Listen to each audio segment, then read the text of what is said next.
She gave away her only sandwich, and 25 years later, that small act turned into an $80 million future.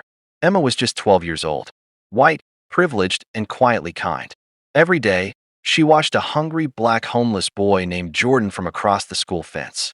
She had more than enough waiting for her at home, but her heart told her to give. So, for 6 months straight, she shared her lunch with him. No one asked her to. No one praised her for it. She just gave, because that's who she was. The day he left, he made a strange promise. "When I'm rich, I'll marry you." Emma laughed.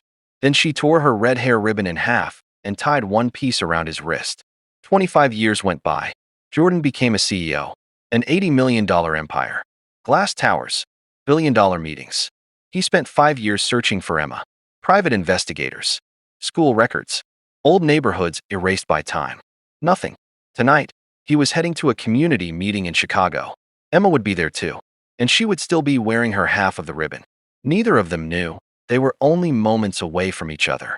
If you believe small acts of kindness can change lives, take a second to like this video, subscribe to the channel, and turn on notifications, because stories like this remind us that destiny often begins with something very small. Long before luxury offices and executive titles, Jordan was just a boy surviving behind a public elementary school on Chicago's South Side. He slept wherever the city allowed him to disappear, under stairwells, abandoned buses, behind fences where no one looked twice. His mother had passed away when he was 8. His father was never around long enough to remember. The foster system became a revolving door of temporary homes and permanent disappointments. Hunger was his constant companion, gnawing at him harder than the cold. Every school day at noon, Jordan sat behind the chain-link fence that separated the playground from the street. He kept his eyes low, pretending not to watch kids open their lunchboxes. He knew the smells too well: peanut butter, turkey sandwiches, apples, juice boxes. Some days, the hunger made his hands shake. Other days, it made him numb. That's when Emma noticed him. She came from a world Jordan could only imagine. Her parents were successful, her clothes always clean, her backpack filled with snacks she barely touched. But Emma had something more powerful than money. She noticed people others ignored. From the playground, she saw Jordan every day, always in the same spot, always alone. Teachers never mentioned him. Kids walked past him, but Emma couldn't stop thinking about him. The first time she walked up to the fence, her heart raced. She slid her sandwich through the opening without saying a word. Jordan stared at it like it was a trick. Then he looked at her face. No pity, no fear, just quiet concern. He took the sandwich slowly, whispering thank you like it was a secret. The next day, she did it again. And the next. And the next. Soon, it became routine. Emma saved the best part of her lunch. Jordan waited for her arrival. They didn't talk much at first. Then a little. Then more. He told her he liked buildings, how tall ones made him feel small in a good way. Emma told him she wanted to help people someday, even if she didn't know how. They were just kids, but something real was forming between fence wires and half-eaten lunches. For 6 months, Emma fed Jordan without ever telling anyone. She didn't need credit. She didn't need thanks. Jordan, however, remembered every single day. Then one afternoon, Jordan didn't show up. Emma waited until the bell rang. The next day, he came back, eyes heavy. Social services had found him. He was being moved to another shelter, another city, another unknown life. Emma didn't know how to process goodbyes she never expected. Standing there, embarrassed by his own hope, Jordan blurted out words that sounded impossible. "One day, I'm going to be rich," he said. "And when I am, I'll come back for you. I'll marry you." Emma laughed, not because she didn't believe him, but because she didn't know how else to respond to something so big. Before he left, she reached up, untied the red ribbon from her hair, tore it in half, and tied one piece around his wrist. "So you don't forget me," she said softly. "I won't," Jordan replied. And he didn't.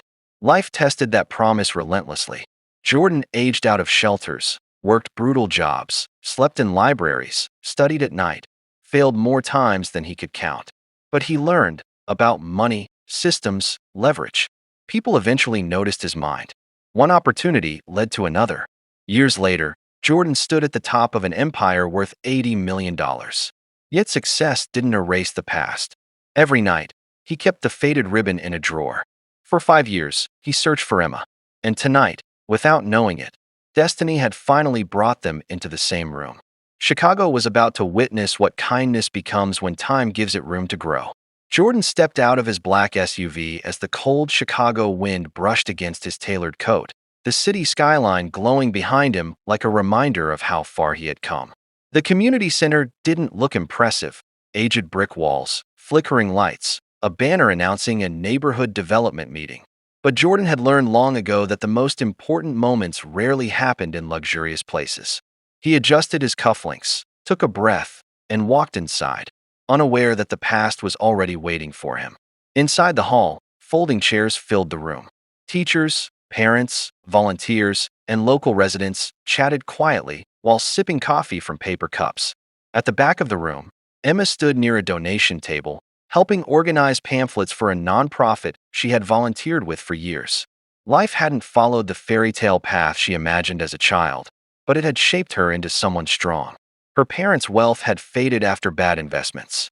She'd learned independence early, working 2 jobs, living modestly, choosing purpose over comfort. She wore simple clothes, her hair tied back neatly, and around her wrist was a thin, faded red ribbon she never took off. Emma had kept it for 25 years. She didn't know why she still wore it. Maybe it reminded her that kindness mattered. Maybe it reminded her of a boy behind a fence who once looked at her like she had saved his entire world.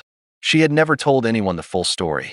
Most people wouldn't understand why a grown woman would keep something so small for so long. Jordan took a seat in the front row, scanning the room absent-mindedly. Meetings like this blurred together: speeches, proposals, polite applause. His assistant had encouraged him to attend personally, saying community involvement mattered for the company's image. Jordan agreed, but for reasons he couldn't fully explain, his chest felt tight, like something important was about to happen. As the moderator called the meeting to order, Emma glanced toward the front. Her eyes landed on Jordan, and for a brief moment, the room seemed to tilt. He looked familiar in a way that made her heart stumble, though logic told her it was impossible. He was polished, confident, commanding attention without trying. That couldn't be the boy she once fed behind a fence. That boy had been thin, scared, forgotten. Still, she couldn't stop looking. Jordan stood when it was his turn to speak. His voice was calm, controlled, shaped by years of boardrooms and negotiations. He spoke about investment, rebuilding, opportunity, about how communities deserved more than survival, they deserved growth. The audience listened closely, impressed. Emma barely heard the words. She was staring at his wrist. For a split second, Jordan adjusted his sleeve, and there it was. A faded red ribbon, thinner now, barely holding together, tied carefully around his wrist like it had been there forever. Emma's breath caught in her throat. Her hands began to shake. The world fell silent. Jordan noticed her then, not as a face in the crowd, but as a presence pulling him back through time. Something about the way she stared at him felt too intense to ignore. When the meeting ended, people gathered around him, asking questions, offering thanks. Jordan answered politely, but his eyes kept drifting toward the back of the room, where Emma stood frozen, one hand gripping her wrist. Finally, when the crowd thinned, Jordan walked toward her. Each step felt heavier than the last. He stopped a few feet away, unsure why his heart was racing like he was 12 years old again. "Hi," he said, his voice softer now. "I hope the meeting was helpful." Emma swallowed hard. "It was," she replied, her voice barely steady. She lifted her wrist slowly, deliberately, letting the red ribbon show. "I've been waiting a long time to see if this still meant something." Jordan's eyes locked onto it. The ribbon, the memory, the promise. Time collapsed. "Emma," he whispered, his composure breaking for the first time in decades. Tears welled in her eyes. "You remembered," she said. Jordan let out a breath that sounded like a laugh and a sob combined. "I never forgot," he said, lifting his own wrist. "I looked for you for 5 years. I thought I was too late." They stood there, 2 adults surrounded by noise and movement, yet completely alone in a moment that belonged only to them. 25 years of struggle, growth, disappointment, and hope collided all at once. They sat down together, talking like time had never passed. Emma told him about her life, how she became a social worker, how she helped kids who reminded her of him, how she kept believing that kindness mattered even when life proved otherwise. Jordan told her everything too, the nights he slept hungry, the failures no one saw, the empire he built brick by brick, always fueled by one promise. I used to tell myself, Jordan said quietly, that if I made it, I had to make it count, because someone once believed in me when no one else did. Emma smiled through tears. I was just a kid with a sandwich. No, Jordan said firmly. You were the reason I survived. Outside, snow began to fall, soft and quiet. Neither of them noticed. Fate had finally finished what it started. But the promise wasn't fulfilled yet. Some stories don't end with reunion. They begin there. They didn't rush anything that night. After the community center emptied, Jordan and Emma walked side by side through the snowy Chicago streets, talking in the careful way people do when something precious has just been returned to them and they're afraid of dropping it. Streetlights reflected off the snow, and for the first time in years, Jordan wasn't thinking about deals, numbers, or timelines. He was thinking about a girl with a red ribbon and the quiet strength she carried. They stopped at a small cafe still open despite the cold. Inside, it was warm, familiar, human. Over coffee, they filled in the gaps that time had carved into their lives. Emma talked about choosing social work because she couldn't forget the look in Jordan's eyes when she handed him food. She told him how her family's money slowly disappeared, how she learned that comfort could vanish overnight, but purpose stayed if you protected it. Jordan listened closely, not interrupting, memorizing her words the same way he once memorized textbooks in public libraries. Jordan told her about the early years no one ever wrote articles about. Sleeping in his car while running a startup, being laughed out of offices, losing his first company, and almost giving up entirely. He told her how every failure felt unbearable, but every time he thought about quitting, he remembered a girl who believed he could be more than his circumstances. Emma didn't realize she was crying until Jordan gently slid a napkin toward her. Over the next few weeks, they stayed in touch. Calls turned into dinners. Dinners turned into long walks and late-night conversations. Yet something held them both back. The promise hovered between them, not heavy, but present. Jordan had built an empire. Emma had built a life of service. Neither wanted to cheapen what they had refound by rushing it. Then reality stepped in. Jordan's company announced a massive expansion, new offices, new partnerships, new expectations. His schedule became brutal. Flights replaced dinners. Meetings replaced moments. Emma understood. She always had. But old fears crept in quietly. She had spent her life giving without expecting returns, and she had learned that sometimes people left even when they meant well. One evening, after weeks of rescheduled plans, Emma finally said it. I'm proud of you, she told Jordan over the phone, her voice calm but honest. But I don't want to be something you squeeze in between meetings. Jordan closed his eyes. The truth stung because it was deserved. He had promised himself long ago that success would never make him forget what mattered. Yet here he was, standing at the edge of the same mistake. That night, Jordan did something his board didn't expect. He postponed a major deal. The next morning, he flew back to Chicago without telling anyone why. When Emma opened her apartment door and saw him standing there, snow dusting his coat, she froze. I'm not 12 anymore, Jordan said quietly. And I'm not hungry for survival now. I'm hungry for the right life. And that includes you, if you still want it to. Emma didn't answer right away. She stepped aside, letting him in, then looked at the ribbon on her wrist. I kept this because it reminded me that promises matter, she said. Not because I expected one to come true. Jordan reached into his pocket and placed something on the table. A small velvet box. Inside wasn't a diamond yet, just the two halves of the red ribbon, carefully preserved, framed together. I didn't know if I'd ever find you, he said. But I knew if I did, I wanted you to choose me, not because of what I built, but because of who I became. Emma laughed softly through tears. You came back, she said. That's who you became.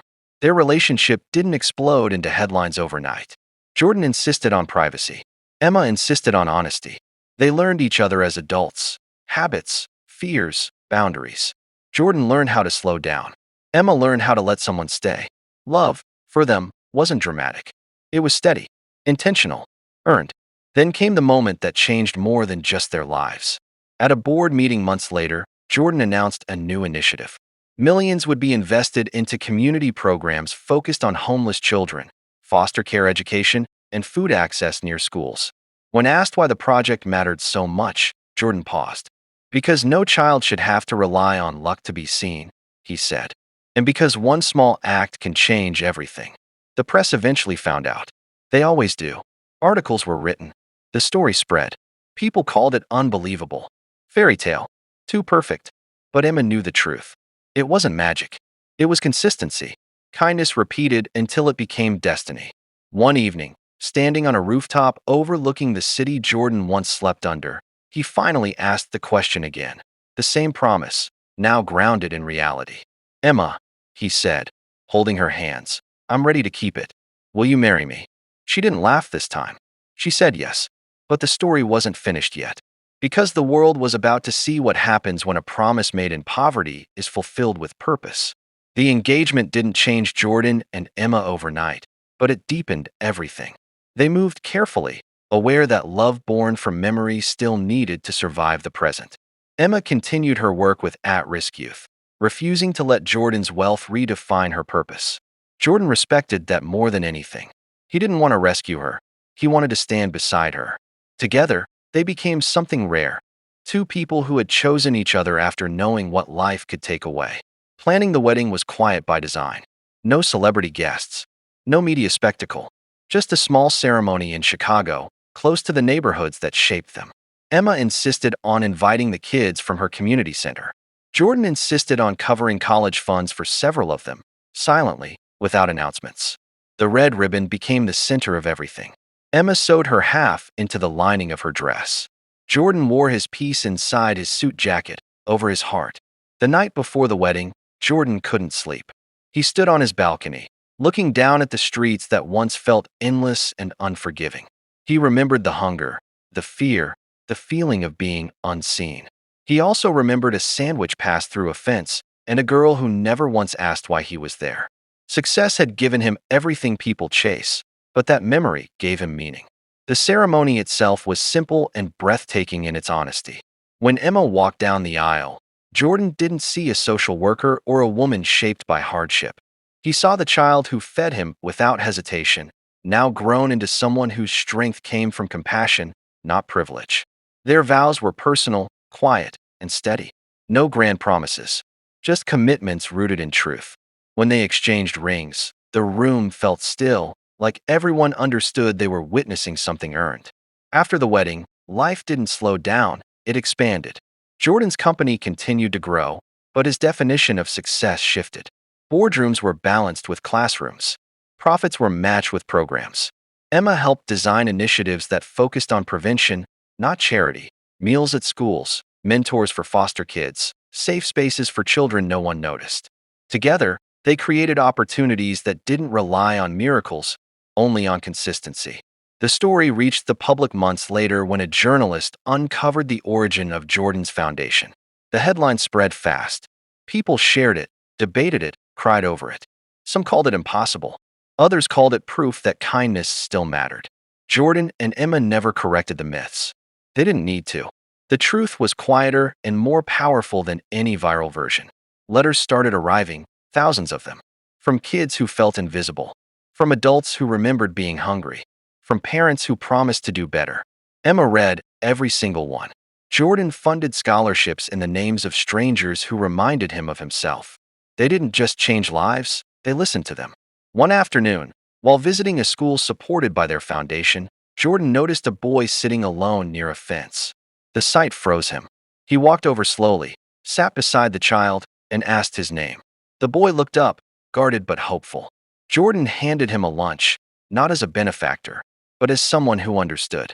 Across the yard, Emma watched, her hand resting over her heart. That night, Jordan told Emma he finally felt at peace. I spent so long trying to prove I could escape where I came from, he said. I didn't realize the real work was honoring it. Years later, when their hair began to gray and the empire no longer needed Jordan's daily presence, they returned to that old school site. The fence was gone now, replaced by a garden funded by their foundation. Emma stood quietly, her ribbon still wrapped around her wrist, faded but unbroken. We kept it, she said softly. Jordan nodded. We became it. Their story didn't end with wealth or romance. It ended with impact, measured not in millions, but in moments repeated across generations. A sandwich, a promise, A return. And somewhere, right now, a child is being seen for the first time. Time moved forward the way it always does, quietly, without asking permission. Jordan and Emma grew into the life they had built together, not as symbols, but as people grounded in routine and purpose. Mornings were shared coffee and conversations about upcoming programs.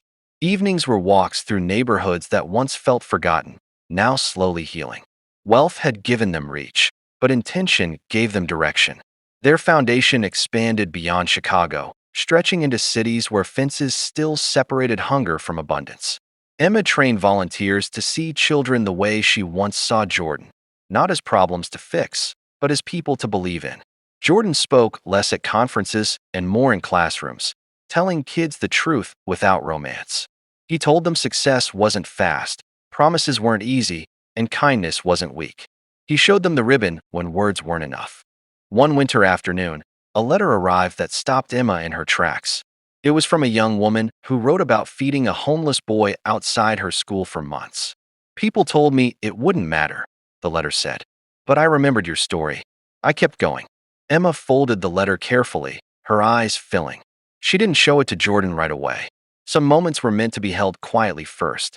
Years later, they returned once more to the community center where they had reunited. It had been renovated now, bright walls, warm lighting, laughter echoing through halls once empty. A small plaque near the entrance read, "For the moments that change everything." Jordan stood beside Emma, their hands intertwined, both knowing exactly what it meant. At a small gathering that evening, a child asked Jordan a question that caught him off guard. "Did you always know you'd be rich?" the boy asked, his voice innocent and curious. Jordan smiled and shook his head. "No," he said. "I just knew I didn't want to forget who helped me when I had nothing." Emma added softly, "And I didn't know a sandwich would matter. I just knew he was hungry. That was the truth of it. No grand plan, no prophecy, just a moment of humanity that refused to disappear." As time passed, the red ribbon finally grew too fragile to wear. Emma carefully placed it in a small frame, hanging it in their home where sunlight touched it every morning. Visitors often asked about it. Jordan and Emma never rushed the explanation. Some stories deserved patience. In the quiet of one evening, long after the world had learned and moved on, Jordan sat beside Emma and said something he'd never said out loud. "I think the promise wasn't about marrying you," he said. "I think it was about coming back as someone worthy of the kindness I was given." Emma rested her head on his shoulder. "You did," she replied. Every day, outside, the city continued its endless motion. Cars, lights, lives intersecting in unseen ways. Somewhere, a child received a meal. Somewhere else, someone chose to give without being asked. The chain continued, invisible but unbroken. Their story was never really about money.